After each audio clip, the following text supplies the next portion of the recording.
Donc je passe maintenant la parole à Alain Trotton, donc chef du service viticulture, arboriculture, maraîchage à la Chambre d'agriculture des Pays de la Loire, donc le second partenaire, enfin second ou troisième avec l'ESA et l'INRAE du projet Avatec.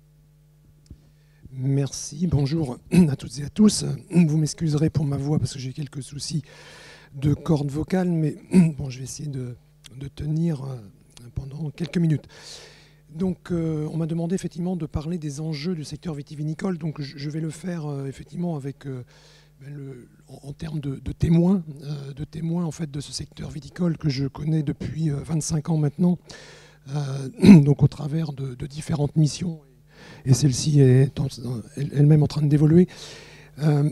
Donc au niveau de la Chambre d'agriculture, donc effectivement nous sommes très présents donc auprès du secteur viticole, enfin, comme de l'agriculture de manière générale, au travers de nos missions, puisque effectivement pour la viticulture en Pays de la Loire, donc Chambre d'agriculture des Pays de la Loire, donc au passage, je rappelle effectivement que c'est une entité qui a fusionné les différents établissements départementaux depuis quelques années. Donc l'équipe viticole, c'est une quinzaine de personnes donc, qui interviennent donc, au quotidien auprès des viticulteurs par rapport à leurs problématiques d'exploitation. Et au-delà, par rapport à la thématique d'aujourd'hui, on pourrait rajouter quand même un certain nombre de personnes qui interviennent sur les champs territoriaux, de la biodiversité, de la haie, etc. etc.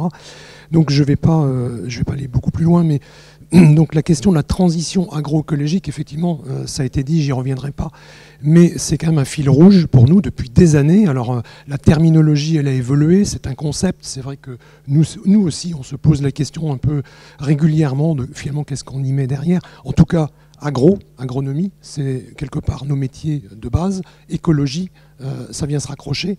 En tout cas, écologie, c'est vrai, c'était quand même un terme, plutôt un peu gros mot, en agriculture, ça a été dit tout à l'heure. Donc pendant des années, aujourd'hui, force est de constater que c'est bien une réalité qui est permanente sur l'exploitation en termes de préoccupation. Alors selon la typologie des agriculteurs, évidemment, ça ne matche pas forcément à la même vitesse. Au niveau de la... Alors moi, j'ai effectivement, l'objectif n'est pas de raconter mon parcours, mais simplement le regard en termes de témoins sur la question des évolutions, la présence auprès des exploitations, bien sûr, de ceux qui y travaillent, les exploitants, qui ont à prendre des décisions et qui doivent vivre de leur métier, et puis des territoires. Et aujourd'hui, j'insiste beaucoup sur ce terme-là parce que c'est quand même l'élément fort en fait, de ce projet. Et au passage, merci effectivement de nous avoir associés à ce projet. Et je me souviens très bien des départs dans les discussions que nous avions à l'époque avec Frédéric Jourgeon sur ce raccrochage entre quelque part la problématique technique et la question territoriale dont j'étais quand même beaucoup effectivement préoccupé à l'époque. Donc ravi effectivement que ce projet ait pu avancer et produire des effets. Mais on voit que finalement, entre le moment où on a pensé ce projet et aujourd'hui, bah, ça bouge beaucoup. Donc ça va être un peu les principaux éléments de mon propos.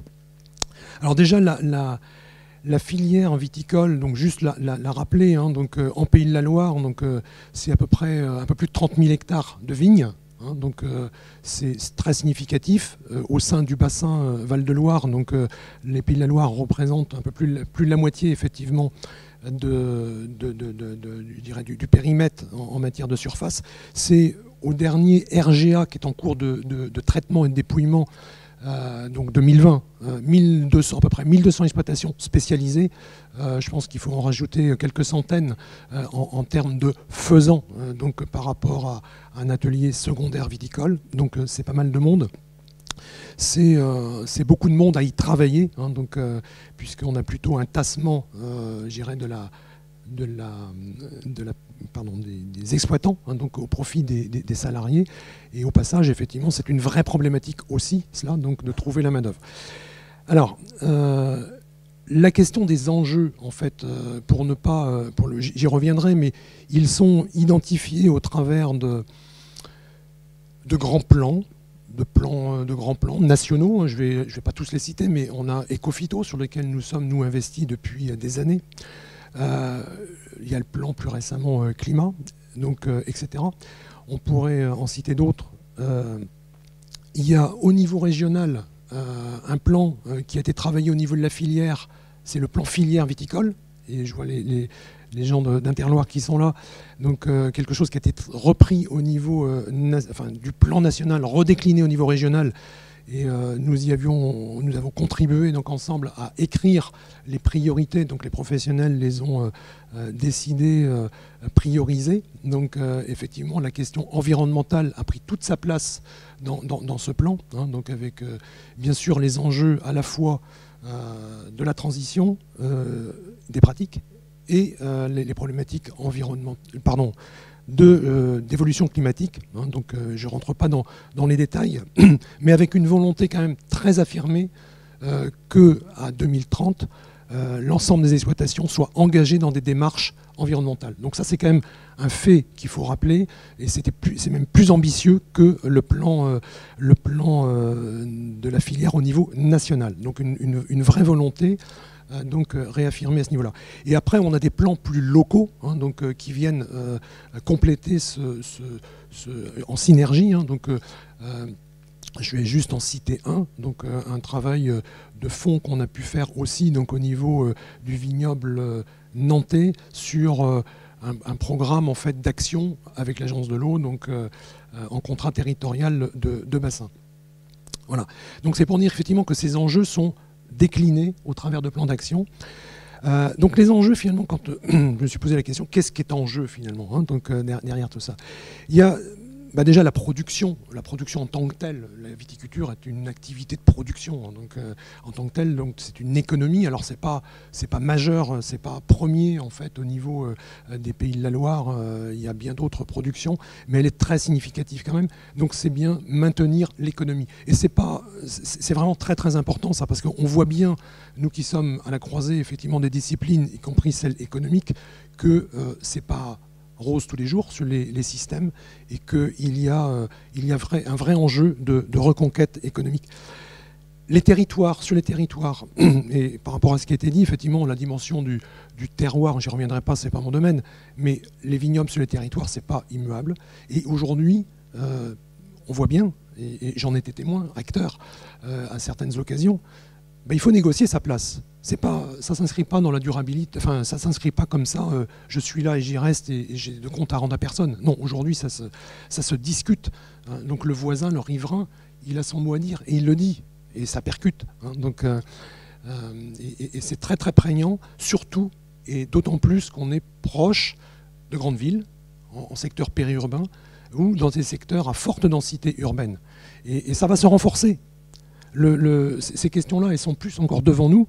Hein, la réglementation qui vise à économiser, ou en tout cas solde zéro de consommation de terres agricoles à 2050, si je ne me trompe pas, ça veut dire que de toute façon, quand il n'y a plus d'espace dans un périmètre, on va monter en fait en R1, R2, R3, etc. Donc au niveau des immeubles, ça veut dire que les gens, quand ils descendent, ils sortent de chez eux, ils ont besoin de se dégourdir, ils ont besoin de consommer l'espace. Et donc ça se fait effectivement sur les espaces naturels et les espaces agricoles. Donc ça vient en frottement effectivement par rapport aux activités économiques. Les enjeux par rapport aux hommes, effectivement, ils sont moins nombreux. Il y a des vrais besoins. Les mutations, on est dans des mutations, dans l'évolution des pratiques très rapidement. Quand on passe effectivement d'un système phyto, désherbant chimique, à un système effectivement, à une production où on va partir sur une alternative, on va mettre à la place du phyto du temps de travail et du matériel. Et aujourd'hui, c'est une vraie problématique. Hein, et c'est ce qui amène aussi, de manière beaucoup plus rapide qu'on ne le pensait, à regarder des solutions de robotique, par exemple. Nous, on y travaille depuis quelques années. Moi, je suis impressionné quand on a commencé à en causer il y a 5 ans avec un industriel en la matière. Oh, je me disais finalement, on verra ça sortir dans 5 ans. Eh bien non, ça sort beaucoup plus vite. Hein. J'étais encore au téléphone pas plus tard qu'hier soir donc, sur le sujet. Effectivement, je suis surpris de la rapidité avec laquelle ça rentre dans les solutions étudiées par les exploitants. La question des riverains.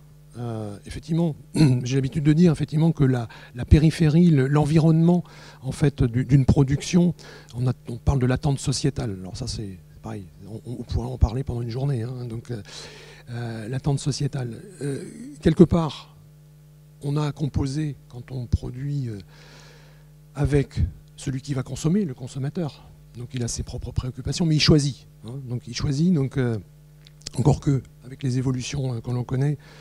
C'est peut-être moins simple. La question du citoyen, du contribuable, la question environnementale liée à l'eau, on touche le contribuable. Si on pollue l'eau, quelque part, c'est lui qui va payer.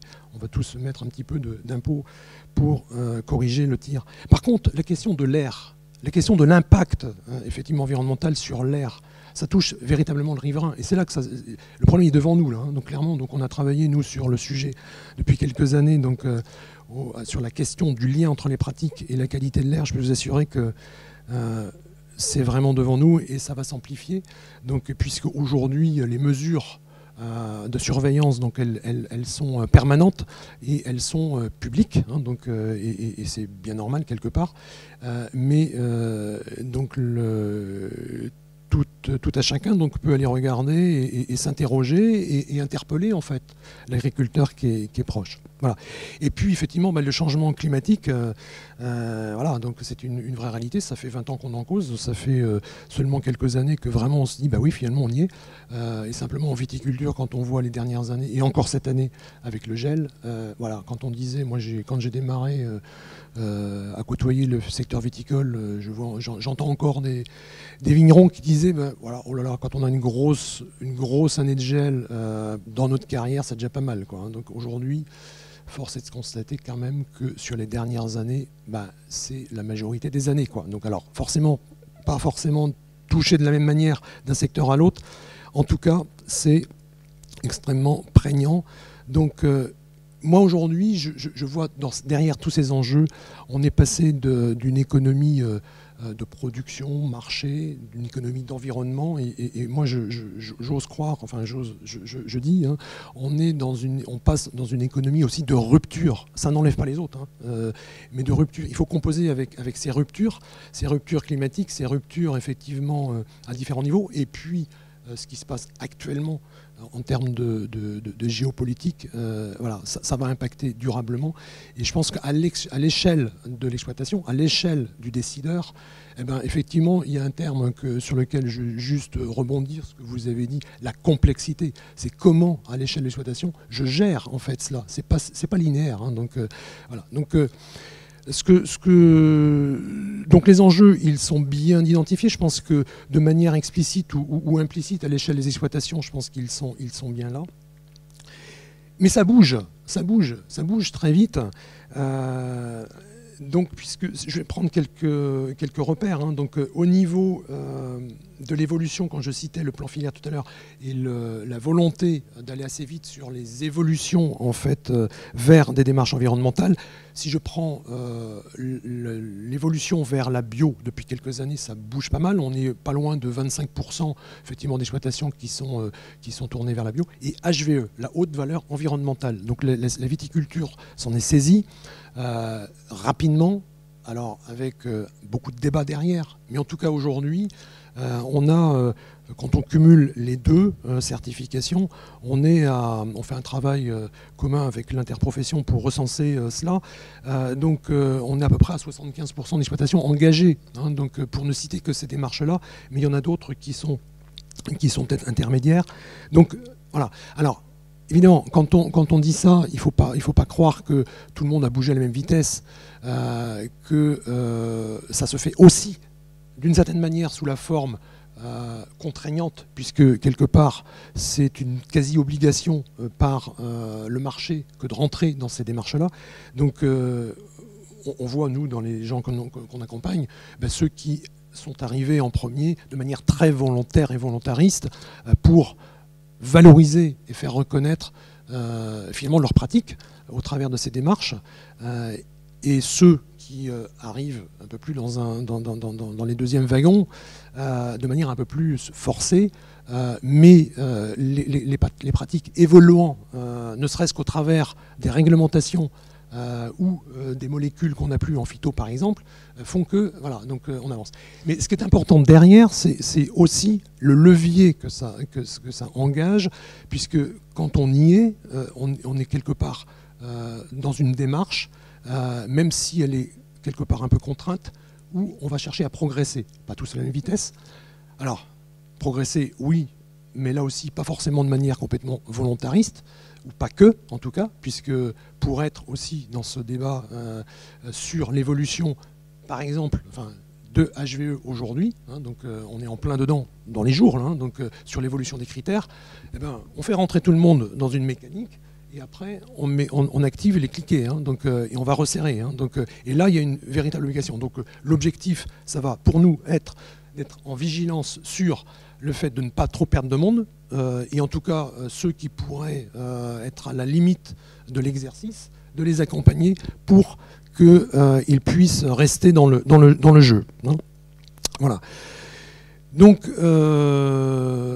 concrètement, effectivement, derrière tout cela, qu'est-ce qui bouge ? Ce qui bouge, c'est effectivement des pratiques. On voit bien sur le désherbage dans les vignes, c'est quelque chose qui aujourd'hui est vraiment entré quasiment sur la plupart ou pratiquement la totalité des exploitations depuis quelques années. Alors, soit de manière volontariste, soit de manière engagement collectif au travers d'ODG, je pense à l'Anjou, au travers de, quand je dis cela, soit de manière réglementaire, parce que voilà, la molécule de glypho, on ne va plus l'utiliser de la même manière. Donc, on a une progression très forte aussi des usages de biocontrôle. On voit l'arrivée depuis quelques années de matériel plus performant sur la pulvée confinée. Donc, oui, effectivement, je pense à la montre. Voilà, donc ça progresse. Donc nous là-dedans, notre job, c'est effectivement de pouvoir faire de la démonstration, de rendre lisible et accessible les solutions qui existent, donc qui sortent finalement de la recherche, qui sortent d'expérimentation ou qui sortent tout simplement de tests qui sont faits dans des exploitations. Et là, je pense effectivement dans les groupes que nous accompagnons. Donc, finalement, ils se testent, ils se réassurent les uns et les autres. Et on voit bien, on a des groupes sur les démarches éco-phyto, on a des groupes sur la réduction carbone, donc, mais ça rejoint, donc c'est des mécaniques d'entrée dans les thématiques. Là, on a un groupe qui va se créer qui va travailler sur les ruches connectées. Donc, on se dit, finalement, les petites abeilles, oui, en tant que quelque part indicateur, et c'est un prétexte pour revenir sur les pratiques. Voilà. Dans les enjeux liés aux collectivités, donc on est en permanence, nous, dans nos missions, en lien avec les collectivités, et on est... Alors, les collectivités, elles s'intéressent au débat agricole. Il y a 30 ans, pour l'agriculture, voilà, on n'y touchait pas. Donc aujourd'hui, elles ont leur mot à dire, et elles le disent. Donc, parce que, dans leur plan d'urbanisme, ça frotte à certains endroits, et deux, il faut composer avec les citoyens, avec les électeurs. Et moi, j'ai participé à plusieurs tables rondes en fait, pour rétablir en fait, des liens. Et on voit bien, il faut expliquer, il faut apporter il y a une méconnaissance. Donc, ça veut dire aussi que le métier de l'agriculteur, le métier du vigneron, c'est pas que de produire, c'est aussi de dire ce qu'il fait, de faire et de dire ce qu'il fait. Donc, et ne pas avoir peur, en fait. Donc, voilà. La question économique, on la traite, et juste un repère, on l'a fait dans le cadre d'une étude nationale sur l'impact en fait, de la réduction des herbages chimiques, au passage, zéro phyto, désherbage, zéro désherbant. On a une augmentation du coût de production qui est assez importante sur quelques années. Et on voit aujourd'hui que la conquête de valeur au niveau de la filière, globalement, elle ne va pas à la même vitesse. Donc on a un écart qui se creuse. Donc il y a une vigilance très très forte à ce niveau-là, donc qui doit être travaillée. Voilà, et j'en termine hein, tout simplement pour dire que effectivement dans les enjeux, voilà, il y a l'enjeu effectivement au niveau du métier de continuer à vendre sereinement effectivement son vin, donc en racontant une histoire. Voilà, donc ça c'est, je pense qu'aujourd'hui c'est nouveau. Le vigneron quand il vend son vin, il doit raconter une histoire. Hein, c'est pas simplement raconter son, c'est pas simplement produire pour produire. Et continuer l'activité sur son exploitation et sur son territoire, c'est aussi le faire, j'ai envie de dire, sans histoire. Hein, parce qu'effectivement, ça peut devenir compliqué à certains moments. Et puis continuer à faire vivre effectivement cette filière et ces savoir-faire, de continuer aussi la belle histoire quelque part, donc initiée. Hein, mais ça veut dire effectivement que ces enjeux environnementaux, ils ont toute leur place et ils doivent être pris en main. Et on doit expliquer et apporter les éléments de langage à nos vignerons. Je vous remercie.